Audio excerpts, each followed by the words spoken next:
Did you figure out this week's trivia question? Well, the answer is C, Earth. The human body contains 60,000 miles of blood vessels. The Earth's circumference is less than 25,000 miles. Welcome back to Your Life. It's now time to turn things over to our chef for this week's Eat Well, Live Well segment. I understand this week the chef is whipping up a simple but tasty penne pasta dish.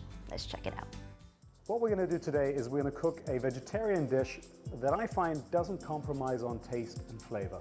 That's sometimes the complaint that you hear from people who are not really into vegetarian dishes too much, that where's the flavor? Where's the protein?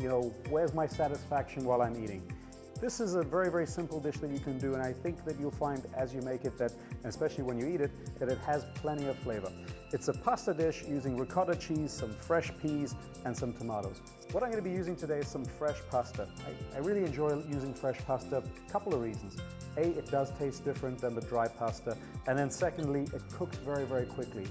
I have a pot of water on here. It's on the boil, as you can see. What I am going to do to it is add a little bit of olive oil to it. If you don't have a little bit of oil in the water, the pasta will stick together as it cooks. And then the second thing that I'm going to do is add some salt to it. So if I cook the pasta in just plain water, all I'm going to do is taste the pasta. If I add salt to it, I'm going to taste the salt that's in the water, and also what salt does naturally, it increases the temperature of the water. As I put salt in here, you'll see that the temperature of the water goes up rapidly. We get more boiling. There we go. And that helps in this process because I'm going to add cold pasta into the pot. And then as I do that straight away, that water temperature drops down. By adding salt to it, it'll keep that at a minimum. So as I add the pasta, just make sure you give it a quick little stir so that nothing is sticking on the bottom. And turn that all the way up to a nice high heat, and that'll come to a boil in just a couple of seconds. So while that's going on, I'm going to get the other ingredients together. I have a non-stick pan on the back here. I'm just going to put a little bit of olive oil into that. Got some grape tomatoes over here, cherry tomatoes. They work very, very well. We're just going to roll them in the pan. You want these to heat all the way through and kind of get them to the point where they're getting ready to burst. Keep them tossing in the pan there. I can see here already the skin is just starting to break on them, but I do want that to break down just a little bit more. So we'll keep those cooking over there. At this point now, the pasta's been in the water for a couple of minutes, so it's going to be very, very close to ready. I've got some peas here. These are nice fresh peas. I'm going to dump them right in there with the pasta and just let those cook. Again, they take just a couple of minutes and they can cook in with the pasta. You already have some flavor building up in the water, so the peas will actually taste like more than they are. At this point now, we're going to mix together the rest of our components that will bring this dish together. I've got some ricotta cheese over here. This is low-fat ricotta cheese, which is a great product to use.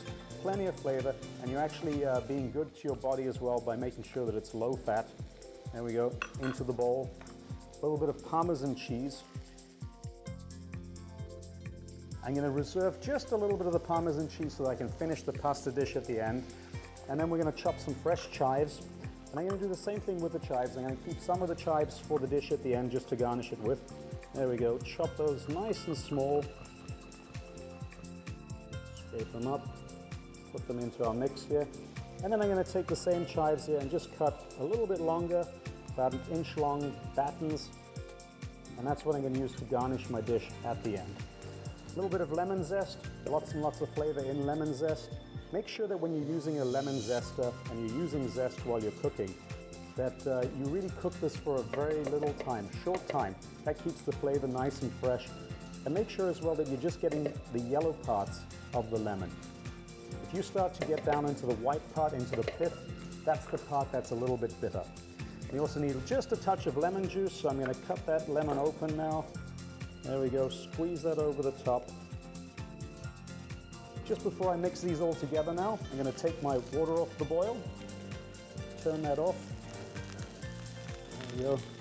Drain the pasta, drain the peas. There we go.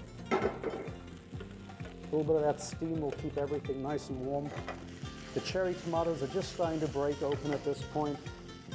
There we go. I'm going to mix together my two cheeses and the zest, making sure that all the ingredients come together. Season at this point, a little bit of fresh black pepper. There we go. Some salt.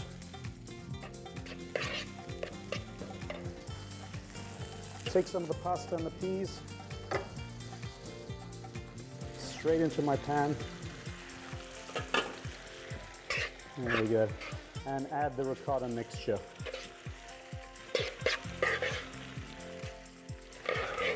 At this point now, you just want to incorporate all these flavors. We're going to be very careful not to let this boil because the cheese will start to split out.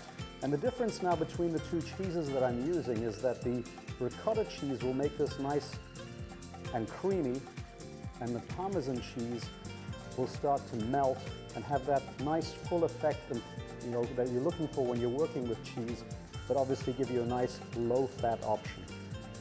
And that's enough just to heat it through. It's plate up time. There we go. So just turn that into the bottom of the dish. It's a nice generous serving for one person. There we go. We'll keep the rest of it just warm over there. Take some of the chive battens that I have, sprinkle them over the top. A little bit of the Parmesan cheese that I kept as an extra on there. A little bit of fresh black cracked pepper over the top. And there we have a dish that any person who really enjoys meat is going to taste and go, you know what, I'm not sacrificing flavor or taste. Thank you, Chef.